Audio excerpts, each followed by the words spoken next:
नमस्कार दोस्तों, आज डेट 5 जून 2020। आइए आज के इम्पोर्टेंट करंट अफेयर को डिस्कस कर लेते हैं। और हमारा सबसे पहला क्वेश्चन है, डब्ल्यूएचओ ने किस दवा का ट्रायल दोबारा शुरू किया है जिसे लैंसेट नामक मेडिकल जर्नल में छपे रिसर्च के बाद बंद कर दिया गया था। देखिए, इसका आंसर है हाइड्रोक्लोरोक्विन। इस इशू को हम थोड़ा पूरा देखते हैं क्या है। देखिए, हाइड्रोक्लोरोक्विन जो मेडिसिन है ये एंटी मलेरियल मेडिसिन है। और इसको जो इन स्टार्टिंग वेरी फर्स्ट इसको नहीं है जो कोरोना के एक ट्रीटमेंट के रूप में वैकल्पिक अल्टरनेटिव इलाज के रूप में इसको देखा गया था। और अभी हाल ही फिलहाल कुछ दिन पहले अमेरिकी राष्ट्रपति ने यह भी अनाउंस किया था कि वो डेली प्रिकॉशनरी मेजर के तौर पर हाइड्रोक्लोरोक्विन की एक टैबलेट सुबह व शाम ले रहे हैं ताकि उनको वो कोरोना से कोविड-19 से बच सके। देखिए, एक्चुअल में तो ऐसी कोई स्टडी या कोई ऐसा रिसर्च नहीं है जो यह प्रमाणित करता हो कि कोई ये हाइड्रोक्लोरोक्विन अच्छी क्यों लेने से कोविड-19 के इन्फेक्शन में कुछ गिरावट आती है। लेकिन फिर भी वो अमेरिकी राष्ट्रपति ने अपना जो उनका खुद का जो स्टैंस है वो उन्होंने बताया था। लेकिन 25 मई को डब्ल्यूएचओ ने हाइड्रोक्लोरोक्विन के ह्यूमन ट्रायल पर रोक लगा दी थी। क्या कर दिया था? रोक लगा दी थी। किसके ह्यूमन ट्रायल पर? हाइड्रोक्लोरोक्विन के। किस लिए रोक लगाई थी? क्योंकि लैंसेट एक मेडिकल जर्नल है जो 1824 से ब्रिटेन में छप रहा है। और ये बहुत ही आप ये सोच सकते हो कि मेडिकल के जो इतिहास है या मेडिकल का जो बैकग्राउंड है उसमें ये सबसे विश्व का सबसे प्रसिद्ध जर्नल है। और इसमें एक रिसर्च छपा था लैंसेट जर्नल में। इस रिसर्च में क्या दावा किया गया था कि जो जिन पेशेंट को हाइड्रोक्लोरोक्विन दवा दी जा रही है उस हाइड्रोक्लोरोक्विन दवा के देने से जो मोर्टेलिटी रेट है वो काफ़ी ज़्यादा बढ़ रहा है। इसीलिए डब्ल्यूएचओ ने जो हाइड्रोक्लोरोक्विन के ह्यूमन ट्रायल पर रोक लगा दी थी। लेकिन अभी हाइड्रोक्लोरोक्विन के ह्यूमन ट्रायल पर रोक हटा दिया डब्ल्यूएचओ के द्वारा, क्योंकि बहुत सारे न्यूज़पेपर है जो डॉक्टर्स हैं उन्होंने इस बात पर आपत्ति जताई तथा जो लैंसेट में जो ये रिसर्च छपा था इसके प्रमाणिक इसकी जांच की गई तो इसमें पाया गया कि जो ये रिसर्च में जो दावा किया गया था जो स्टडी में वो स्टडी एक्चुअली गलती। इसमें कुछ ऐसे काल्पनिक नामों का यूज किया गया था जो एक्चुअल में ऐसे व्यक्तियों का नाम यूज किया गया था, डाटा दिया गया था जो इस धरती पे हैं ही नहीं। और इसलिए उसके बाद डब्ल्यूएचओ के संज्ञान में जैसी ये बात आई तो डब्ल्यूएचओ ने हाइड्रोक्लोरोक्विन के परीक्षण ह्यूमन ट्रायल को लिए दोबारा मंजूरी दे दी है। देखिए, जो हाइड्रोक्लोरोक्विन का जो परीक्षण है ना वो 3500 पेशेंट पर लगभग 35 देशों में चल रहा है। देखिए, ये है हाइड्रोक्लोरोक्विन दवा। आपने सुना होगा कि भारत ने मार्च अप्रैल के माह में लगभग 123 देशों को हाइड्रोक्लोरोक्विन दवा का एक्सपोर्ट किया था। भारत हाइड्रोक्लोरोक्विन दवा का एक बहुत बड़ा निर्माता और लगभग 90% हाइड्रोक्लोरोक्विन जो दवा है वो भारत में ही उत्पादित की जाती है। उसके बाद देखिए, जो डब्ल्यूएचओ है, डब्ल्यूएचओ के बारे में थोड़ा जान लेते हैं। डब्ल्यूएचओ की स्थापना 7 अप्रैल 1948 को हुई थी तथा इसका जो हेडक्वार्टर है वो जेनेवा स्विट्जरलैंड में। कहाँ पे? जेनेवा स्विट्जरलैंड में। जेनेवा। अभी हाल ही फिलहाल जो डब्ल्यूएचओ वो काफ़ी न्यूज़ में है। देखिए, जो डब्ल्यूएचओ से जुड़े करंट अफेयर उनको देख लेते हैं। कल ही हमने डिस्कस किया था कि सी टैप, डब्ल्यूएचओ ने सी टैप टेक्नोलॉजी को लॉन्च किया। एक्चुअली सी टैप है क्या? देखिए, सी टैप से यहाँ जो संबंध है, सी टैप मीन्स कोविड-19 टेक्नोलॉजी एक्सेसफुल। कल भी हमने इसको डिस्कस किया था। बेसिकली क्या, डब्ल्यूएचओ ने ना अभी 37 देशों ने डब्ल्यूएचओ से ऐसा करने की अपील की थी। एक कॉमन पुल बना दिया है। इसमें जो सभी देश हैं वो अपने कोविड-19 से जुड़ी इन्फॉर्मेशन उसको इस कॉमन पुल में डाल देंगे और जो बाकी के देश है वो इस इन्फॉर्मेशन और रिसर्च को एक्सेस कर सकते हैं ताकि जो मेडिसिन व वैक्सीन बनाने की जो प्रक्रिया है उसमें तेज़ी लाई जा सके। उसके बाद देखिए, यूएसए ने भी हाल ही फिलहाल डब्ल्यूएचओ से अपने सारे जो रिलेशंस है उनको कट कर लिया था। ये आप इसको बड़ा कर लीजिए, डब्ल्यूएचओ वर्ल्ड हेल्थ ऑर्गेनाइजेशन। क्योंकि डब्ल्यूएचओ ब्लेम कर रहा है कि डब्ल्यूएचओ व चाइना की मिलीभगत से ही कोरोना पूरे विश्व में फैला और इसने पूरे विश्व की जो लगभग 9 से 10 यूएस डॉलर ट्रिलियन की जो जीडीपी है उसको नुकसान पहुँचाया है। उसके बाद देखिए, जो 73rd सेशन है वो डब्ल्यूएचओ असेंबली का वो 18 मई को समाप्त हुआ था, संपन्न हुआ था। देखिए, डब्ल्यूएचओ के मुख्य दो पार्ट हैं। एक डब्ल्यूएचओ वर्ल्ड हेल्थ असेंबली, इसमें टोटल 194 मेंबर है। किसमें? वर्ल्ड हेल्थ असेंबली में कितने मेंबर हैं? नहीं 194। उसके बाद एक है chief executive board. Chief executive board, इसको हिंदी में बोलते हैं मुख्य कार्यकारी बोर्ड। देखिए जो चीफ एग्जीक्यूटिव बोर्ड है इसमें टोटल 34 देश हैं, और भारत अभी जो चीफ एग्जीक्यूटिव बोर्ड है इसका चेयरमैन बना है। और भारत की तरफ से भारत का प्रतिनिधित्व कौन करेंगे? हमारे स्वास्थ्य मंत्री डॉक्टर हर्षवर्धन सिंह जी। कौन? डॉक्टर हर्षवर्धन सिंह जी। ये कौन है? हमारे स्वास्थ्य मंत्री डॉक्टर हर्षवर्धन सिंह, जो चीफ एग्जीक्यूटिव बोर्ड है उसका क्या करेंगे? इंडिया को रिप्रेजेंट करेंगे। बढ़ते अगले क्वेश्चन की तरफ। हमारा अगला क्वेश्चन है विश्व पर्यावरण दिवस कब मनाया जाता है? क्या विश्व पर्यावरण दिवस, वर्ल्ड एनवायरनमेंट डे कब मनाया जाता है? देखिए आज ही के दिन 5 जून को मनाया जाता है। मुझे आशा है कि आप सभी को इसके बारे में पहले ही पता होगा। देखिए आखिरकार यह क्यों बनाया जाता है ये देख लेते हैं। लोगों को जो लोगों के अंदर पर्यावरण को कैसे सुरक्षित रखा जाए, कैसे फॉरेस्ट को कंजर्व किया जाए, और एनवायरनमेंट के प्रति लोगों के अंदर सेंसिटिविटी क्रिएट की जाए, लोगों में जागरूकता लाई जाए, जो एनवायरनमेंट की इम्पोर्टेंस है उसको लोगों तक पहुंचाया जाए। इसी उद्देश्य के साथ जो यूनाइटेड नेशन है उसने 1972 में घोषणा की थी कि 5 जून को वर्ल्ड एनवायरनमेंट डे मनाया जाएगा। कब ये घोषणा की थी? 1972 में। और जो फर्स्ट एनवायरनमेंट डे है वो कब मनाया गया था? 5 जून 1974 को फर्स्ट एनवायरनमेंट डे मनाया गया है। अभी यानी हम 46वां एनवायरनमेंट डे मना रहे हैं। कब?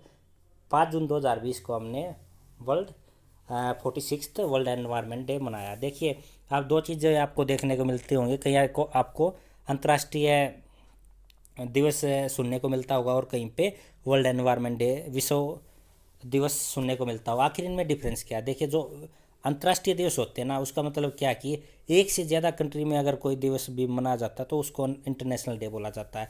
यानी मिनिमम 2 कंट्री होने चाहिए, और 2 से ज़्यादा कितने कंट्री हो सकते हैं, तो उस दिवस को क्या बोलेंगे?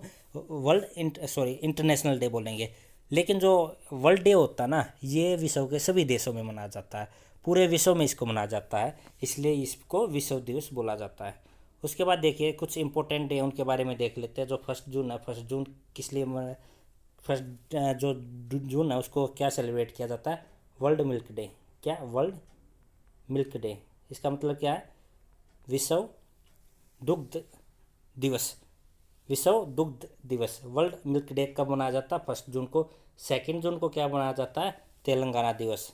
हमने कल या परसों अपने इसमें लेक्चर में डिस्कस किया था कि 2 जून को तेलंगाना दिवस मनाया जाता है। देखिए 2 जून 2014 को आंध्र प्रदेश राज्य से अलग करके तेलंगाना नामक उस समय का भारत का 29वां राज्य बनाया गया था। उस समय का ये कौन सा था? 29वां। अब टोटल स्टेट कितने भारत में? 28 स्टेट है। देखिए वर्तमान में इसके जो मुख्यमंत्री है वो कौन है? चंद्रशेखर राव। और जो तेलंगाना के राज्यपाल कौन है? तमिलिसई सौंदरराजन। और तेलंगाना की राजधानी क्या? हैदराबाद। हैदराबाद। देखिए हैदराबाद पहले आंध्र प्रदेश की राजधानी थी, क्योंकि तेलंगाना व आंध्र प्रदेश एक ही राज्य होते थे। लेकिन जब से इन दोनों का बाइफर्केशन हुआ, यानी दोनों को डिवाइड किया गया, उसके बाद जो हैदराबाद है वो तेलंगाना के क्षेत्र के अंदर आता था, और इसलिए अभी तेलंगाना की राजधानी क्या हो गई है? हैदराबाद। उसके बाद देखिए 3 जून को क्या मनाया जाता है? विश्व साइकिल दिवस। विश्व साइकिल दिवस, इसकी स्थापना 2018 में की गई थी, यानी अभी हम तीसरा विश्व साइकिल दिवस मना रहे हैं। और 5 जून को क्या मना रहे हैं? हमने आज ही डिस्कस किया, वर्ल्ड एनवायरनमेंट डे। बढ़ते हैं अगले क्वेश्चन की तरफ। हमारा अगला क्वेश्चन है हाल ही में किस राज्य सरकार ने अस्पताल में खाली पड़े बेड का पता लगाने के लिए ऐप लॉन्च किया? देखिए कोई स्टेट गवर्नमेंट है उसने क्या किया है, जो हॉस्पिटल है उनमें जो खाली बेड है उनका रियल टाइम पता लगाने के लिए, यानी एक्चुअल में आम जनता को भी पता चलता रहे कि जो आसपास के अस्पतालों में कितने बेड खाली है, यानी जो स्टेट गवर्नमेंट है उसके अधीन जितने भी सरकारी व प्राइवेट हॉस्पिटल है कितने बेडों की संख्या खाली है, तथा इससे जो वेंटिलेटर है उनकी संख्या भी पता चल जाती है। देखिए दिल्ली गवर्नमेंट ने इसको अनाउंस किया। किसने? दिल्ली गवर्नमेंट ने इस ऐप को अनाउंस किया, और इस ऐप का क्या नाम है? दिल्ली कोरोना। दिल्ली कोरोना। इस ऐप को आप गूगल प्ले स्टोर से डाउनलोड कर सकते हैं, और ये आप जैसे आप इसको खोलोगे तो ये आपको ऐसा दिखाई देगा। इसमें सबसे पहले दिल्ली के सीएम अरविंद केजरीवाल जी की फ़ोटो लगी हुई है। उसके साथ देखिए आपको स्टार्टिंग जो फर्स्ट पेज है उसी पे दिखाई देगा कोविड-19 बेड्स। इसमें आप जो टोटल बेड है उनकी संख्या दी गई है, कितने ऑक्यूपाइड है उसकी दी गई है, तथा वैकेंट जो बेड है उनकी भी संख्या दी गई है। कहाँ पे? दिल्ली कोरोना ऐप पे। उसके बाद आपको वेंटिलेटर की संख्या भी पता चलेगी और सेम कितने हैं, कितने ऑक्यूपाइड है और कितने खाली हैं। ये सारी इन्फॉर्मेशन आप दिल्ली कोरोना ऐप से पता कर सकते हैं। उसके बाद देखिए इस ऐप का एक और फ़ायदा, इससे कोई भी माइग्रेंट या जो नीडी व्यक्ति है जिसको ज़रूरत है वो राशन के लिए अप्लाई कर सकता है। हंगर रिलीफ सेंटर जहाँ पे जो भूखे व्यक्ति हैं उनको खाना दिया जाता है, उन ऐसे सेंटर को खोज सकता है और अपने लिए शेल्टर की भी जो उसकी उसे वह यह फाइंड आउट कर सकता है कि उसके आसपास में कहाँ पे शेल्टर होम है। और इसके साथ साथ एक जगह से दूसरे जगह जाने के लिए जो ई पास की रिक्वायरमेंट होती है वह भी दिल्ली कोरोना ऐप से के द्वारा ऐप ऐप जारी करने के लिए अप्लाई किया जा सकता है और ये ऐप आपको दिल्ली कोरोना ऐप से मिल सकता है। उसके बाद देखिए बढ़ते हैं अगले क्वेश्चन की तरफ। हमारा क्वेश्चन नंबर 4 और हमारा क्वेश्चन है, हाल ही में अश्विनी भाटिया को किस बैंक का एमडी मीन्स मैनेजिंग डायरेक्टर, प्रबंधक निदेशक बनाया गया है? किसको? अश्विनी भाटिया। इनको बनाया गया भारत के सबसे बड़े bank SBI bank, state bank of India का एमडी मैनेजिंग डायरेक्टर किसको बनाया गया? अश्विनी भाटिया जी को। देखिए ये हैं अश्विनी भाटिया जी, इनको अभी मैनेजिंग डायरेक्टर के पद पर नियुक्त किया गया है। उसके बाद देखिए ये जो कुछ इम्पोर्टेंट बैंक हैं उनकी जो है टैगलाइन है उसको डिस्कस कर लेते हैं। एसबीआई की टैगलाइन है, pure banking nothing else, the banker of every Indian. इस बैंक की है एक्सपीरियंस और एक्सपर्टीज। और कोटक बैंक की है let's make money simple. And HDFC bank की है most important, we understand your world indeed. देखिए अभी जो येस बैंक है वो न्यूज़ में था। किस लिए न्यूज़ में था? क्योंकि येस बैंक ने कुछ दिन पहले ही जो डिश टीवी है, किसमें? डिश टीवी में 25% की हिस्सेदारी खरीदी है। किसने? येस बैंक के। और उससे पहले येस बैंक पहले भी इसमें कुछ जो पैसों के हेर फेर के कारण भी है काफ़ी न्यूज़ में रहा था। उसके बाद देखिए कल ही हमने डिस्कस किया था कि सिटी बैंक व बैंक ऑफ इंडिया पर रिस्पेक्टिवली 4 तथा 5 करोड़ रुपए का जुर्माना लगा। सिटी बैंक पर 4 करोड़ का, बैंक ऑफ इंडिया पर 5 करोड़ का किसने जुर्माना लगाया? आरबीआई ने जुर्माना लगाया। आरबीआई ने किस पे? सिटी बैंक व बैंक ऑफ इंडिया पर। क्यों लगाया? क्योंकि जो आरबीआई की रेगुलेशन है केवाईसी नॉर्म्स या जो दूसरे एनओसी कस्टमर से लेना उससे रिलेटेड रेगुलेशन इन्होंने फॉलो नहीं किया था। उसके साथ ही जनवरी माह में आरबीआई ने एचडीएफसी पर 1 करोड़ रुपए का जुर्माना लगाया था क्योंकि इन्होंने केवाईसी रेगुलेशन को अच्छी तरह फॉलो नहीं किया था। आइए बढ़ते अगले क्वेश्चन की तरफ। हमारा नेक्स्ट क्वेश्चन है, फिनलैंड में भारत के नए राजदूत का क्या नाम है? कहाँ पे? फिनलैंड में। फिनलैंड में भारत के नए राजदूत का भी हाल ही फिलहाल अपॉइंटमेंट किया गया। आपको इनका नाम बताना है। ये मोस्ट इम्पोर्टेंट क्वेश्चन है क्योंकि रवीश कुमार जी को, ये जो भारत के विदेश मंत्रालय उसके प्रवक्ता थे, यानी जो फॉरेन मिनिस्ट्री है उसके स्पोक्स पर्सन थे रवीश कुमार जी, इनको अभी वहाँ से बदलकर अभी फिनलैंड में भारत का राजदूत नियुक्त किया गया। क्या नियुक्त किया गया? राजदूत। कहाँ पे? फिनलैंड में। किसको नियुक्त किया गया? रवीश कुमार जी को। देखिए ये हैं रवीश कुमार जी। आपने इस फोटो को पहले ज़रूर 1 2 3 10 बार 100 बार अपने न्यूज़ चैनल पर काफ़ी देखा होगा क्योंकि जो विदेश मंत्रालय से जुड़ी जो घटना होती थी उसकी जानकारी इनके द्वारा ही दी जाती थी। ये कौन है? रवीश कुमार जी। अभी इनको कौन सा पद दिया गया? ये फिनलैंड में भारत के अभी एम्बेसडर रहेंगे। देखिए उसके बाद देखिए आप गायत्री आई कुमार जी। कौन? गायत्री आई कुमार जी। ये कौन है? देखिए ये हैं गायत्री आई कुमार जी। इनको अभी 1 या 2 दिन पहले ही जो ब्रिटेन में भारत का उच्चायुक्त नियुक्त किया गया। क्या नियुक्त किया गया? उच्चायुक्त। कहाँ पे? ब्रिटेन में। किनको? गायत्री आई कुमार जी को। उसके बाद देखिए ये हैं सीबी जॉर्ज। कौन है ये? CB George. ये हैं सीबी जॉर्ज। सीबी जॉर्ज, इनको कतर में भारत का राजदूत नियुक्त किया गया। क्या नियुक्त किया गया? राजदूत। कहाँ पे? कतर में। इनका नाम क्या है? CB George. उसके बाद देखिए ये हैं सुशील कुमार सिंघल। सुशील कुमार सिंघल। कौन है ये? सुशील कुमार सिंघल। इनको पापुआ न्यू गिनी में भारत का उच्चायुक्त नियुक्त किया गया। क्या नियुक्त किया गया? उच्चायुक्त। और इसके साथ ही एक इम्पोर्टेंट नियुक्ति और की गई थी सिंगापुर में। पी कुमारन जी को सिंगापुर में भारत का उच्चायुक्त नियुक्त किया गया था। पी कुमारन। कहाँ पे? सिंगापुर में। इसके साथ साथ 2 इम्पोर्टेंट नाम है। फ्रांस में भारत के राजदूत है, उनका नाम है जावेद अशरफ। तथा यूएसए में जो भारत के राजदूत है उनका नाम है तरनजीत सिंह। क्या नाम है? तरनजीत सिंह। यूएसए में तरनजीत सिंह, यूएसए में ये भारत के राजदूत है। और जावेद अशरफ जी फ्रांस में भारत के राजदूत हैं, अशरफ। और इसके साथ साथ जो ये 4 नियुक्तियाँ हुई हैं इनको हमने अभी डिस्कस ही किया है। देखिए फिर से देख लेते। रवीश कुमार जी फिनलैंड में भारत के राजदूत होंगे।